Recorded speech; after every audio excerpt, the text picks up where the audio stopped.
आपल्या शहरातील ताज्या बातम्यांसाठी आजच सबस्क्राइब करा केबी न्यूज।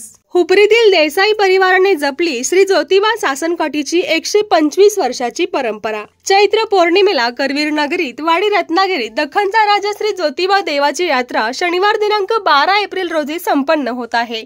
संपूर्ण महाराष्ट्रातून सासनकाठ्या श्री ज्योतिबाच्या यात्रेला वाजत गाजत नेण्याची परंपरा आहे। हुपरीतील देसाई परिवाराने ही परंपरा गेली 125 वर्ष जपली आहे।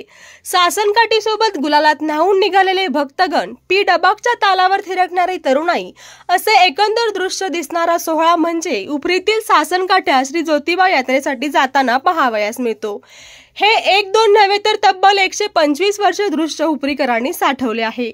या सोहळ्यामध्ये सामील होणाऱ्या सासनकाठ्यांपैकी 108 सासनकाठ्या मानाच्या आहेत। या सोहळ्यामध्ये हुपरी येथून देसाई, वांगडे, गायकवाड, लोहार, तिबिले व रेंदाळचे तानाजी पांडव यांच्याही सासनकाठ्या सामील होत असतात। यामध्ये हुपरी येथील देसाई परिवाराची 83 नंबरची सासनकाठी मानाची असून या सासनकाठीस चालू वर्ष 125 वर्ष पूर्ण होत आहेत। यामुळे या भक्तिमय परंपरेचा हा सुवर्ण योगच म्हणावा लागेल।